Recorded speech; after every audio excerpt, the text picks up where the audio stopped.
Bom, hoje nós vamos conversar aqui com o Ricardo Melo.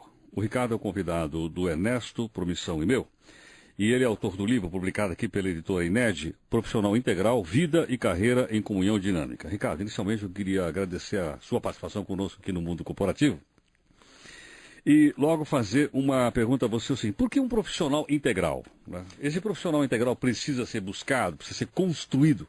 Com toda certeza. Primeiro, o prazer com certeza é todo nosso. Nós é que agradecemos a oportunidade. Heródoto, a pergunta é muito boa. Eu diria o seguinte, acho que nós hoje vivemos num mundo praticamente dual, né, em que as pessoas ou vão muito para um lado ou para o outro. É quase que uma oscilação pendular. Ou a pessoa trabalha muito e não tem qualidade de vida, ou, de repente, se ela busca qualidade de vida, é como se isso fosse sinônimo dela não ter sucesso na carreira. E o que a gente observa é que há uma grande demanda, principalmente nos últimos 10 anos, em termos de cultura mundial, nessa área corporativa, de se buscar um caminho do meio, uma linha do equilíbrio, em que o profissional ele possa desenvolver um lado integral. O que é esse lado integral? É a capacidade dele redesenhar sua carreira, de ter atitudes, tomar decisões, né, que permitam que ele se sinta alinhado aonde ele quer chegar, mas sem perder de vista valores essenciais, como cuidado com a saúde, a presença na vida familiar, condição de uma vida saudável em relação à condução de outras áreas da sua vida, como, por exemplo, a área espiritual. E assim, nesse processo de integração entre o que ele faz no trabalho, na empresa, na corporação, e o que ele faz na sua vida pessoal, ele possa ser uno. E, consequentemente, ele possa produzir mais e ser uma pessoa mais realizada com aquilo que faz. Agora, Ricardo, não há determinados momentos que ele tem que optar por uma coisa e outra? Essa pergunta, todo mundo faz essa pergunta. Eu diria o seguinte, pensa bem, mesmo que haja momentos em que a gente tenha que oscilar muito para um lado, se você caminha para o contraponto de forma a manter o equilíbrio, pelo menos a sua tendência é não se perder demais. Acho que assim, que é uma boa imagem para o pessoal que está nos ouvindo, é alguém que está dirigindo numa autoestrada, poxa, de repente você não percebe, dizia, você se vê no acostamento. Mas se você tem a visão exata de qual é o caminho ideal, que seria naturalmente permanecer na estrada, você vai realinhar seu carro. Agora vamos imaginar que nessa nossa analogia, o profissional ele se acostume à linha do desequilíbrio. Depois a gente pode até falar o que seria esse desequilíbrio. Ele sai da estrada e ele não volta para a estrada porque ele não sabe qual é a estrada. Ele fica andando no acostamento como se esse fosse o caminho comum. É o que acontece hoje com muitos profissionais. Eles se tornam workaholics, né, pessoas muitas vezes que fogem de problemas das suas áreas da sua vida, se escondendo atrás do trabalho, ou profissionais que se deixam dominar pelo ego, se escondem atrás dos seus crachás, das suas conquistas profissionais e não se deixam conhecer. Resultado, o sujeito chega com 50, 60 anos e anos de carreira, um profissional bem-sucedido e não raras vezes frustrado, com problemas familiares, dependente químico de algum tipo de área química, enfim. E aí fica a pergunta no ar, esse profissional ele foi integral? Ele é um profissional integral? Será que as escolhas que ele fez foram as melhores escolhas para ele? Por exemplo, ele escolhe muitas vezes uma determinada carreira, e essa carreira está identificada com uma determinada empresa, e aí a empresa deixa de existir. Ou porque fechou, ou porque ele foi demitido, né? Ou porque ele foi substituído por um jovem de 20 e poucos anos de idade que trabalha pela metade do custo. Dureza, né? Mas olha que interessante. Essa sua pergunta só reforça a resposta anterior. O profissional integral ele não se identifica necessariamente com aquilo que ele faz. O que a gente chama de se identificar? Não se mistura. Por exemplo, um executivo, ele entende que ele está executivo, e ele está vivendo uma experiência, ele não é aquela experiência, porque ele sabe que tudo muda, na vida tudo flui. Uma pessoa que tem consciência que tudo flui, consequentemente, ela não só não se apega às situações momentâneas e, naturalmente, quando essas situações de novidade acontecem, a empresa fechou, ele é mandado embora, é demitido, ele rapidamente se recupera e segue adiante, como é uma pessoa que consegue manter o equilíbrio. Mas qual é o padrão? Infelizmente, não é esse o padrão. O padrão acontece isso com um profissional, bem, ele fica o quê? 1, 2 meses em depressão, fica triste demais, vai se lamentar na vida, não raro vai levar toda essa energia negativa para os filhos, para a esposa, ou para o marido, se for no caso uma empresária, né, ou uma profissional, e nem sempre trabalha essa energia da recolocação, do recomeço. Por quê? Porque a pessoa se apegou tanto àquilo que ela fazia, ela atrelou a sua identidade ao que estava fazendo, que ela se confunde com o que faz. Na hora que aquilo que faz deixa de existir, quer dizer, o chão sai, né, dos seus pés. A pessoa perde o equilíbrio, não sabe para onde ela vai caminhar. Nosso convidado hoje aqui no Mundo Corporativo é um especialista em coaching de executivos, escritor e também consultor. Ele é autor do livro Profissional Integral e é o Ricardo Melo. Ricardo, agora há pouco você estava me dando a impressão do seguinte, que como nós fizemos uma época de grande aceleração histórica, de grandes mudanças, que o conforto está na mudança e não na estabilidade. Mas não é exatamente essa mudança contínua que deixa as pessoas desestabilizadas e que muitas vezes acabam sacrificando tudo na sua vida, correndo atrás dessas coisas e não alcançando nunca? Com toda certeza, é um caminho que mostra que não funciona. Bem, se você conhece a árvore, né, pelo fruto ou fruto pela árvore, a gente observa que se esse modus operandi de ser, de viver atrelado aos resultados, funcionasse, nós não teríamos pessoas tão ansiosas, tão angustiadas como nós temos atualmente. O que a gente percebe, Heródoto? Há uma grande busca no mundo corporativo ou em outras áreas de ter controle. Eu falo que é a ilusão do controle, né? É a ilusão de querer controlar tudo que vai acontecer. Então, a quantidade de dinheiro que eu vou ter amanhã, se a minha empresa vai continuar dando a renda que eu espero, se eu vou continuar sendo reconhecido. Essa ilusão do controle faz com que as pessoas despendam uma energia muito grande em buscar alguma coisa que as faça ter controle, quando na realidade elas deveriam canalizar essa energia para aproveitar a vida que já tem desde agora. E vejam bem, essa colocação que nós estamos fazendo, a priori ela pode parecer muito transcendental para a corporativa, mas não é não. Só para você ter uma ideia, hoje a aula mais assistida na Universidade de Harvard, vejam bem, vou repetir, a aula mais assistida na Universidade de Harvard é a aula de um professor israelense de psicologia positiva, o tal Ben Sahar. Quer dizer, 2 vezes por semana, quase 2.000 alunos se reúnem na sala do professor Sahar para que ele possa falar, por exemplo, de resiliência. O que é resiliência? Resiliência é a capacidade que as pessoas têm de dar respostas rápidas a situações de adversidade. É um termo emprestado da física, né? E é curioso, porque quando você para pensar, poxa, mas Harvard não se tornou totalmente conhecida no mundo por oferecer grandes gestores na área de administração, de economia, embora de outras áreas, por que hoje a psicologia ganha grande espaço? Porque as pessoas entenderam que se você não encontrar o caminho do meio, enquanto você constrói a sua carreira, enquanto você faz o seu negócio florescer, não vale a pena. Porque você se perde no meio do processo. Citando um exemplo prático aqui. Lá em Belo Horizonte, nós temos um grande cliente. Nós cuidamos de um hospital, né, um dos principais hospitais de Minas Gerais. Então, são quase 1.500 colaboradores. E qual que é o nosso foco para melhorar o nível de atendimento hospitalar desses colaboradores? É trabalhar esse processo integral. Que a maioria das pessoas que trabalham no hospital, elas têm uma dificuldade muito grande, porque dormem pouco, nem sempre ganham tanto quanto gostariam, tem uma pressão emocional profunda. Como é que um coach, no caso, age nesse sentido? Ajudando-os a buscar o caminho do meio, a entender que aquele processo é um processo momentâneo, ele está assim, ele não é assim. Resultado, de uma maneira prática, você tem menos reclamações, você tem profissionais que se irritam com menos intensidade, que não se misturam com os problemas dos clientes, que nesse caso específico seriam os pacientes, e permite que ele possa construir a sua carreira de uma maneira mais saudável. Então, esse modelo você pode exportar para qualquer corporação. Mas com isso você não derruba a produtividade? Não, se aumenta. Não cai a produtividade? As pessoas não vão começar a ficar meditando e pensando em outras coisas quando deveriam estar fazendo alguma coisa? Não, mas você não medita durante o trabalho. A ideia não é essa. A ideia é você construir uma preparação. Deixa eu fazer uma analogia. No futebol, quando a gente trabalha com futebol, tem uma coisa que é muito forte, né? Você treina uma semana, se bem que no Brasil isso não é possível mais, mas em tese, né? Você treina uma semana para você jogar 2 horas. Sim. Um corredor de 100 metros, ele treina durante horas e horas a fio para correr 10 segundos. Então, o segredo, se é que isso é segredo, está no processo de preparação.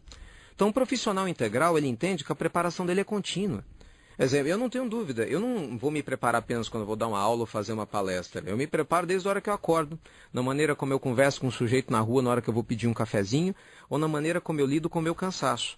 Porque esse é um processo contínuo. O inconsciente do ser humano, ele acaba reprogramando numa espécie de software mental o ser humano que você está sendo. E esse ser humano se manifesta nas suas decisões, nas suas escolhas que você faz. Então, voltando ao escopo da sua pergunta, por que não corre esse risco, né, de a empresa perder a produtividade? Porque se o processo ele é bem conduzido dentro das empresas, o que você tem é o inverso. Você tem um nível de rotatividade, turnover menor, você tem profissionais, colaboradores muito mais equilibrados emocionalmente.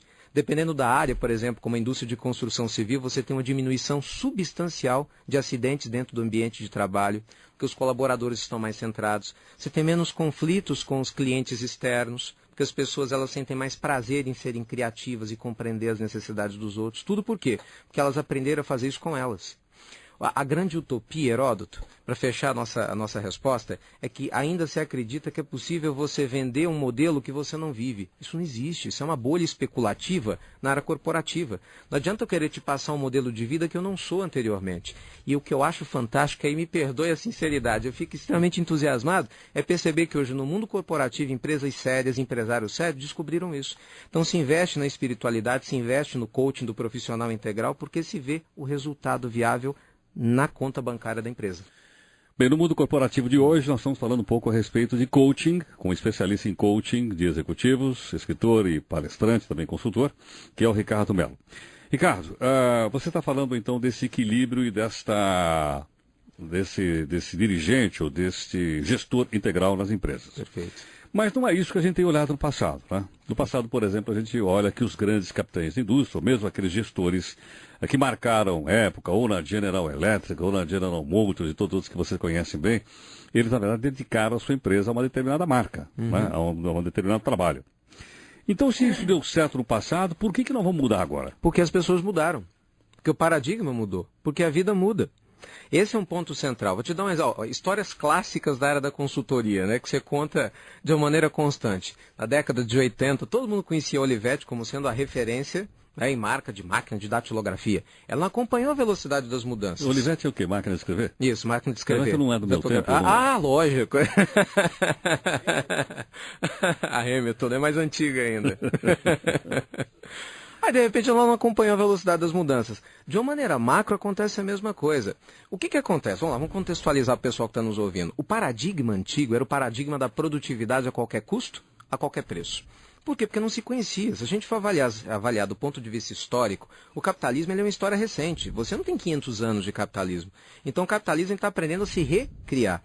Então, no primeiro modelo, nós vamos produzir a qualquer custo. Só que você descobriu que você, para produzir, precisa de gente. E gente cansa, gente frustra, gente tem baixa autoestima. Desculpa, já que você tocou na questão do capitalismo. Você sabe quantas horas se trabalhava quando a Revolução Industrial começou na segunda metade do século XVIII na Grã-Bretanha? Em média de uns 18 horas, não era isso? Você sabe quanto trabalha hoje um executivo depois de 300 anos de capitalismo? Mais ou menos perto disso. Então eu fico pensando, meu Deus do céu, nós estamos igual à época da Revolução Industrial do século XVIII. Mas essa é que é a questão. A única diferença é que hoje você tem mais consciência e condições de aprender com o passado para viver essas 16, 17 ou 18 horas de uma maneira diferente. Não é você colocar uma nova roupagem nas velhas coisas. Quem é o executivo que sai às 6 horas da tarde do seu emprego e vai para sua casa para assistir o Jornal Nacional? Olha, esse não tem, mas você tem, por exemplo, executivo que para 3 vezes do dia dele do trabalho durante 40 minutos ou meia hora para meditar. Porque ele entende que se ele não cuidar da mente dele, a capacidade dele decisória nas reuniões durante o dia vão ser negativas. E qual é o executivo que pode deixar o seu emprego durante a tarde para ir na reunião da escola do filho? Aquele que tenta se organizar para isso. Vou te dar um exemplo claro. Olha que coisa interessante. Quando o Obama agora foi escolhido como candidato democrata, então tem uma enxurrada de matérias na imprensa a respeito dele. Né? Uma coisa que me chamou muita atenção, Heródoto, foi a declaração, né, que a revista Veja publicou, da esposa do Obama, quando eles, né, se reuniram e o Obama falou, olha, eu vou entrar na disputa, porque parece que ela é uma mulher bem efusiva, né, bem participativa, tem um gênio forte. Ela disse o seguinte, você pode até entrar na disputa, mas não se esqueça que você tem filhos e eu quero que você continue cuidando deles. Onde é que eu quero chegar? Existe uma tendência hoje no mundo dos profissionais, independente do nível... Ricardo, a campanha eleitoral acaba. Sim, mas, bem, ela Aí, acaba, ou mas... ele vai ser eleito presidente ou ele volta a ser senador. Sim, mas o que é um período, é diferente muitas vezes de um executivo que fica 25 ou 30 anos fazendo isso. Tá, mas olha só, mas eu vou chegar lá. A campanha eleitoral acaba, mas o modus vivendi do sujeito não. Se ele tem uma tendência, ele tem a crença a viver de uma maneira acelerada, ele vai ser um presidente assim, ou ele vai ser um senador assim, ou como for. Na área executiva é a mesma coisa. A gente chama isso no coach de administração do tempo inteligente. Muitas vezes nós não administramos o nosso tempo com inteligência. O que é administrar o tempo com inteligência? É você começar a se questionar qual que é a prioridade, né? Qual que é o meio e qual que é o fim. Para muitas pessoas, o tempo ele acaba sendo um fim em si mesmo. Então, se eu tenho 18 horas, eu tenho que as preencher com trabalho. Né? Se eu tenho 17 horas por dia, eu tenho que trabalhar. Não, o tempo ele é um meio para você chegar num fim. O tempo é um meio para você produzir no seu trabalho, mas um meio para você se realizar com a sua família, para você se preparar, para você cuidar da sua saúde. As pessoas podem nos ouvir falando assim, Ricardo, mas isso é uma utopia. Não, isso não é uma utopia. Quando você for conversar com o seu cardiologista no próximo exame que ele fizer, e ele te mostrar os problemas das suas coronárias, você vai ver que não é utopia. Para você ter 30 anos a mais para continuar trabalhando 12, 16 horas por dia, você vai ter que ter um modelo de vida diferente. A gente começa a entender que o mundo atual pede uma forma diferenciada de o executivo administrar o tempo dele, até para que isso não seja negativamente impactado dentro da empresa. Bem, hoje aqui no nosso mundo corporativo, o nosso entrevistado é o Ricardo Mello. Ricardo, entre outras coisas, é especialista em coaching de executivos, além de consultor, palestrante, etc, etc. Ricardo, É possível a pessoa dedicar uma parte da sua vida? Bom, eu tô com 20 e poucos anos de idade, até os 30 eu vou trabalhar que nem um doido. Depois eu paro e vou. Né? Você acha que a pessoa é capaz de parar? Ou isso acaba criando uma dependência, como você cria, por exemplo, do cigarro, do álcool, de qualquer outra? Vou te ser sincero, eu conheço assim, de cada 10 pessoas, 9 especialistas falariam, sacrifique-se por aquilo que você quer e invista no seu tempo. Eu acho isso um absurdo. Por quê? Não concordo. Se você morrer no meio do caminho, qual que é a certeza absoluta que você tem? Outro dia aqui em São Paulo mesmo, tinha uma coach nossa, uma cliente que veio com isso, ela tem uma série de franquias e tal, falou assim, não, eu vou trabalhar até os 50 anos, a conta redonda dos 50. Até os 50 anos eu vou trabalhar bastante, isso significa uns 15 a 18 anos a mais, né, do que ela tem hoje. Então eu vou trabalhar até os 50 anos para ganhar muito dinheiro, depois eu usufruo. E se você morrer no meio do caminho? Se no meio do caminho seus filhos se desviarem, como é que faz? Se no meio do caminho alguma coisa sai fora do seu controle? Heródoto, na universidade, nas reuniões de planejamento, o futuro ele é um laboratório. Né? O papel aceita qualquer coisa. Na vida prática, a realidade é outra. A realidade ela é imponderável. Você não consegue planejar muita coisa. Você pode até conseguir prever um furacão. As variáveis são imprevisíveis. Pode ficar doente, por exemplo. E aí, como é que você vai fazer? E as empresas sofrem disso, porque elas têm que se reinventar constantemente. Será que a TAM tinha certeza, o Agol, que eles iam sofrer um acidente aéreo? Você tem que estar se reinventando constantemente. Será que a seleção brasileira de futebol, que tem passado por problemas recentemente, tinha essa certeza quando ganhou a última Copa América? Entende? Então, assim, a renovação ela é constante. E o profissional integral, ele tem que estar preparado para isso, para esse processo de renovação contínua. Então, eu volto a falar, essa é uma tendência, não é à toa que na Universidade de Harvard, eu cito com todo prazer, a principal aula que hoje os estudantes buscam é uma aula para ensiná-los a lidar com as suas emoções e com essa ideia de imponderabilidade. O imponderável assusta qualquer ser humano, Heródoto. Sem dúvida. Qualquer ser humano. E curiosamente, olha, na minha experiência pelo menos, não estou dizendo que é assim, é a experiência que o Ricardo Melo tem, né, no mundo limitado do Ricardo. Quanto mais intelectualizados são as pessoas, quanto mais bem preparadas tecnicamente, normalmente mais vítimas do imponderável elas se tornam. Porque elas têm a ilusão do controle. É o economista que quer controlar exatamente o futuro, é o gestor que quer controlar como que a equipe dele vai lidar no dia a dia, é o gerente de vendas que quer fazer isso. Ele se irrita muito quando ele perde esse controle, quando esse imponderável atrapalha os seus planos. Aliás, na maioria das vezes, se irrita e prejudica as pessoas que estão ao redor. Olha, um dos grandes pontos, eu vou ser radical aqui nesse momento, né? Acho que um grande câncer, né? Um tumor, vamos lá, da vida corporativa, é não lidar com o imponderável como algo natural. É a gente criar a ilusão de que nós vamos ter certeza das coisas. Na minha planilha não tem o item imponderável. Por isso mesmo, você tem que criar o item imponderável. Primeiro, vamos lá. O que é o imponderável? Né? O imponderável são essas situações que você não pode prever. Como é que você se prepara para o imponderável? Emocionalmente. Você não se prepara para o imponderável tecnicamente. Porque se você pudesse se preparar para o imponderável tecnicamente, ele não seria imponderável, porque seria previsível.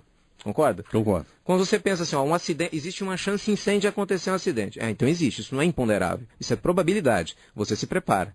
Agora, quando acontece algo que era imponderável, a única forma de lidar com o imponderável é você estar bem preparado emocionalmente. É a história da resiliência. É você ser capaz de dar respostas rápidas. Que é o que se espera, por exemplo, de um líder competente. Agora, isso se aprende ou não? Totalmente. Aprende? Totalmente. É possível aprender isso? Vou te dar a pessoa já nasce com Não, isso? de forma alguma. Vamos construir um conceito claro. O Dr. Martin Seligman, que talvez seja hoje a maior autoridade no mundo sobre estudos, né, dessa construção do otimismo, ele tem Bem, vamos lá. Quem que é o Martin Seligman? O Martin Seligman é um PhD, professor do Departamento de Psicologia da Universidade da Pensilvânia. E ele viajou o mundo todo, né, há quase 10 anos, estudando como é que as pessoas se comportam para serem felizes e pessimistas. Ele tem um livro, inclusive, publicado aqui no Brasil, chamado Aprenda a Ser Otimista. E o que o Dr. Seligman ele menciona? Nós tanto aprendemos a sermos vítimas, tanto que ele criou um termo na década de 80 chamado Síndrome de Vitimização Aprendida. As pessoas, através dos seus padrões mentais, da sua maneira de pensar e de reagir e de lidar com as situações inesperadas, elas aprendem a se sentir vítimas. Como você também pode o inverso, aprender a se sentir uma pessoa preparada. Mas isso é treino.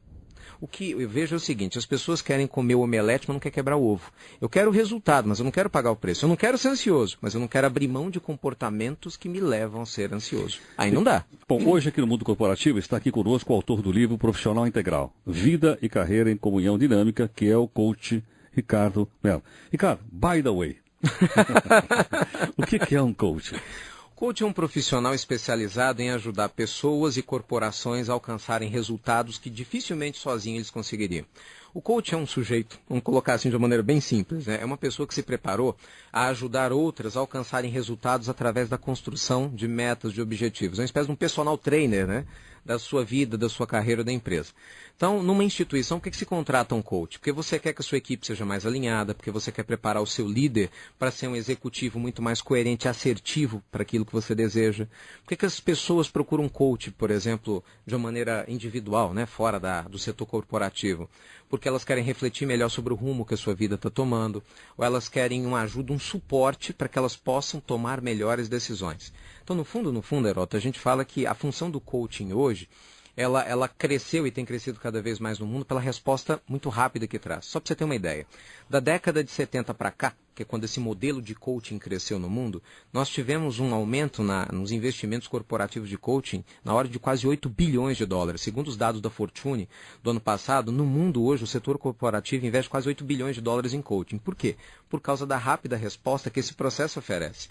Então, o coach ele aproveita os recursos que a empresa já tem, a sua história de vida, com as suas dificuldades e com seus pontos fortes, ou os recursos que você, pessoa física, tem, para te ajudar a projetar o seu futuro e andar nele. Fechando a resposta aqui, a coerência, né, de falar que o coach muitas vezes é como um personal trainer, porque ele não dá respostas prontas. Ele ajuda você a descobrir o caminho que faz sentido para você e a implementá-lo. Então, durante todo o processo, por exemplo, eu estou com o meu coach, eu estou com a empresa até que ele alcance o resultado. É diferente de você ser como médico nesse sentido e falar, tome o remédio. Tá, mas se você não tomar o remédio, o problema é seu. Coaching não, ele te ajuda nesse processo de tomada do remédio. Sei, bom, mas o remédio a gente pressupõe o seguinte, se a doença está sarada, você tem alta. O coach também dá alta ao seu assessorado? Com toda certeza. Muito embora o que a gente vê na prática é o inverso, né? Ao contrário, às vezes, do que acontece num processo de terapia, ou num processo mais amplo, em que se você vê uma pessoa, às vezes, durante 5, 6, 7 ou 10 anos, é porque talvez até ela não tenha conseguido desenvolver as habilidades que ela gostaria. Num coaching, tá, pelo menos assim, os melhores processos de coaching, quando você vê alguém num coach durante muitos anos, é porque você alcançou um patamar de metas e criou outras. Alcançou uma e criou outras. Então, coaching para muitas corporações é um processo ad eterno, para você se manter constantemente no foco. E para outras não, são processos pontuais. Eu posso procurar um coaching no momento decisivo na minha vida. Por exemplo, eu não sei se eu mudo ou não de carreira. Eu vou buscar um coaching de carreira. Ou eu quero realinhar a minha empresa em relação aos objetivos dela. Então, o coaching ele vai ajudar você no momento de crise, né, de transição interna, a enxergar as coisas com muito mais lucidez. Como coach, ele é um profissional neutro emocionalmente, ele não tem interesse nenhum nas suas decisões, mas ele tem a capacidade de ajudar você a desenvolver a melhor estrutura mental para tomar as melhores decisões. Isso é que faz a diferença. Ok. Bom, eu quero agradecer então aqui a participação do coach Ricardo Melo. As perguntas você faz no blog do Barbeiro, está lá na página para você entrar. Quero lembrar também a você que algumas dessas entrevistas que você acompanhou aqui no Mundo Corporativo foram publicadas no passado pela editora Futura, no livro CBN Mundo Corporativo.